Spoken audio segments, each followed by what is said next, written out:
All right, everybody, welcome back. And so today is part 2 of the 3D printing. And I want to clear some things up too, because I know I kind of came off a little pretentious with what I was talking about. Trinkets, things like that. That is a great way to build your brand if you don't have knowledge of building a brand.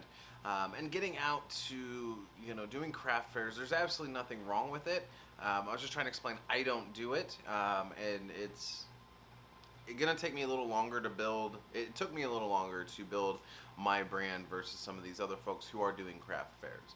Um, I value my time way too much to sit out at craft fairs, and I don't think they're that profitable. So, what I wanted to talk about today, guys, is the tools that I use to build my brand. A lot of people think, with printing as a service, it is more difficult to build said brand, and it is a little slow. So I don't have a big marketing budget. I hate marketing. I suck at marketing, but for some reason, what I do works. I don't get it, but whatever.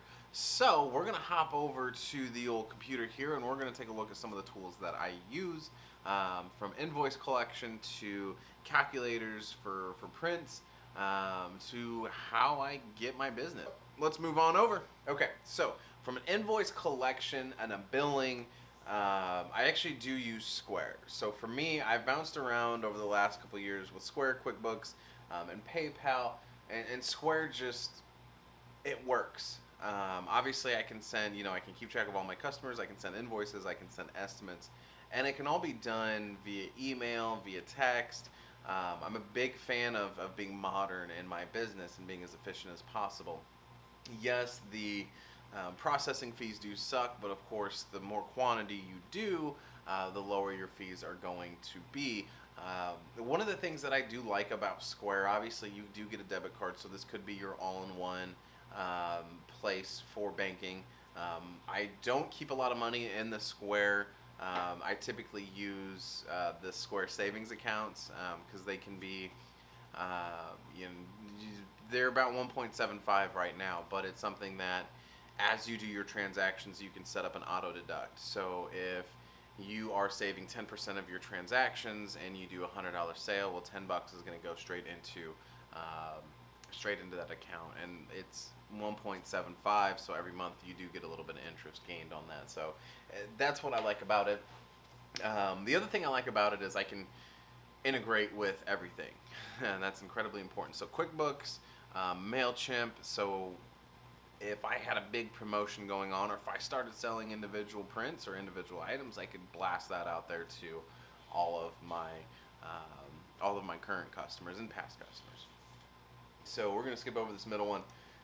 Facebook is huge, and even if you're doing craft fairs, you still need to use Facebook. Now you can have your own page, that's great, but my suggestion to you, go to your local, whether that's a for sale group, or for me, I can go to the cities in my area that have their own local Facebook groups and I can post there.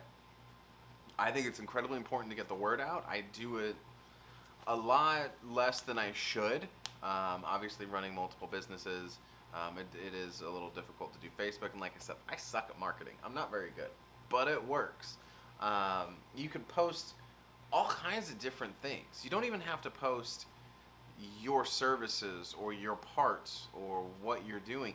You can just post information about 3D printers and what they do. Whether you're an FDM, whether you're a resin guy, it doesn't matter. Just post something. Get the intrigue out there. I think that's the most important part, and that's going to help you grow your brand. One thing I found from a marketing perspective is the less you post about your specific business and the more you post about the industry, the higher your visibility is going to be. And I didn't say that right. It's going to increase your visibility. It's going to build your brand because you are wanting to share knowledge versus wanting to just strictly for money. And I think sharing knowledge, especially in 3D printers, yes, they are becoming more and more prevalent in the world, and that's great.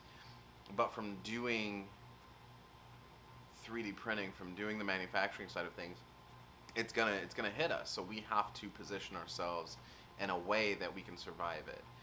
And that's kind of what we've done with the printing as a service. So we do offer classes now. We do teach people how to use their 3D printers. But what comes into play, like right now with the print that I have, is going to be a total of about 5 days print. Is this thing is massive. It's massive, and the individual who opted for it is uncomfortable printing it because it's so massive, but he's willing to assemble it, and I'm okay with that. And so he can print little parts and the little pieces that he needs, but he can't print the entirety of the piece. So knowledge, use Facebook, use your groups, use your for sale groups to post stuff, and you're gonna get people that are negative, and that is okay. You just got to move past it and laugh at it. So the thing with the website is it increases your visibility online. And so what you want to do with your website is you want to tie it into Google My Business, because when people are Googling 3D printing, depending on what your brand is and where you want to go, this is going to help your sales channel. So if you're wanting to do more than trinkets, if you're wanting to get your visibility out there and you want to make sure that people can find you and know what you do, website. Websites can be fairly cheap. We're very spoiled here, and that these parent company or sister company, whatever, to 3D Print Labs, they offer web hosting. Shameless shout out here too for that, guys. If you're looking for web hosting, you don't want to pay an arm and a leg, reach out, hit ComputerWorks. $65 a year for a WordPress site that you have basically complete control over. You can't really beat it. So websites don't have to be super intricate, and I think that's where a lot of people get confused and people get really anxious and really nervous. Is my website and my websites, I'm a very basic person when it comes to this minimal. I want just the information. How do I contact you? How do I find you? What are the most frequently asked questions? So that's what I have listed here. We still have phase 2 of the website that we are working on, to build out our class list, how to schedule appointments and things like that. But we just wanted to get a better website out there that answers who we are, what we do, what is 3D printing, and what are our services, how do things work. And really, this is where I get a majority of my business. Facebook is about 40%, the website is about 60%. Actually, that's not true.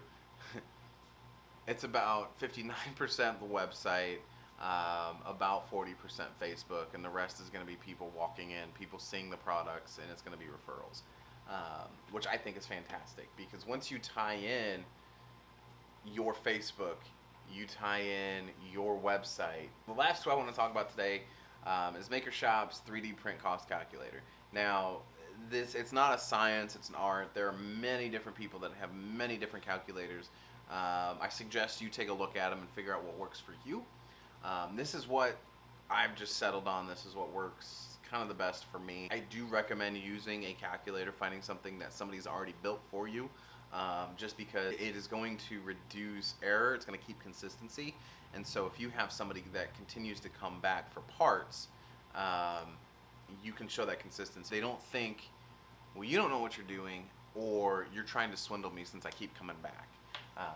This way you're using something that is consistent. So this tool works one of two ways. You can upload your own STL file, or you can input your own information. So just to kind of show you here, we're going to go back, and we'll use this one. We'll use the base here. And so what it's actually going to do is it's going to take that STL file, it's going to upload it.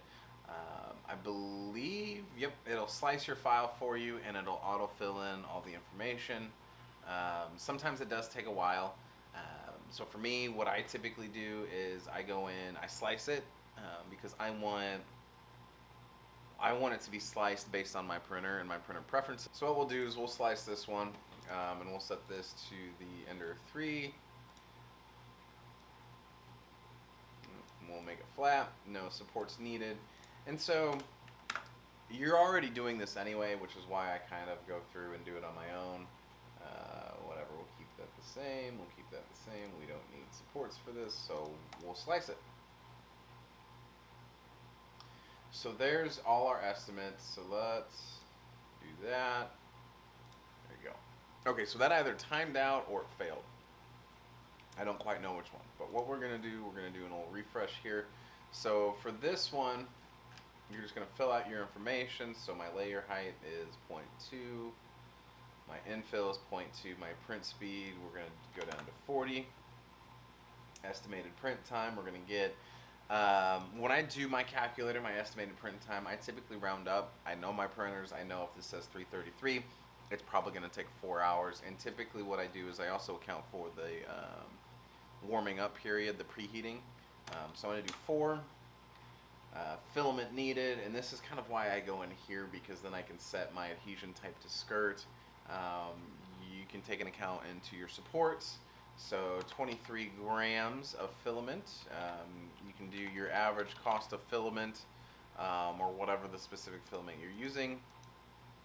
And so I'm not using bed adhesion, electricity rate, kind of irrelevant. And so we're going to take our packaging fee, since we don't ship, and then we're going to take our shipping fee out. So with a markup of 300%, this is going to tell me that my estimated cost of print is $1.29, my total to charge is $6.16, and my profit is $3.87. I don't do a 300% markup on a lot of items, and I don't do that because of something I discovered with pricing yourself out of the market. I know I've talked about that a couple times. So a lot of times what I'll do, depending on the item, is you can do 100% markup, which basically doubles. And so now there's my total to charge for this specific item. Now obviously when I am doing an estimate for this, this comes in 2. So I'm going to take that 358, do the same thing with the second part, add those together, and that is my total that I'm going to bill the person or estimate for him. Alright guys, that's it. I know it was a little long-winded, but the important thing for you to take away from this is you have to find your tool sets and you have to settle on your tool sets. Nothing is going to be perfect. Square isn't perfect by far. The calculator is not perfect. Facebook is far from perfect, and my website has some ways to go, and Google My Business has some ways to go too to get up there. You have to work at it. It doesn't matter if you're going to be a pass, if you're going to be a print as a service, if you are going to be a craft fair person, you have to work at it. But you have to figure out what you want to do, and then you go work at it. Put it in. The hustle mentality is real. The more you work at it, the harder you work at it, the more you keep up with it, you'll succeed. It's just a matter of figuring out what works for you, what tools work for you. These tools may not work for you.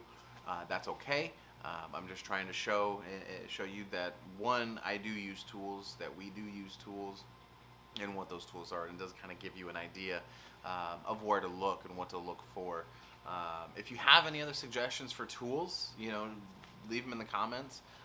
Let me know, and let everybody else know too. Just because you put it in the comment, just because you may send me a message and say, hey, check out this tool, let everybody else know so that they can take a look at it too. Guys, I love you. Thank you so much for watching. We'll see you in the next video.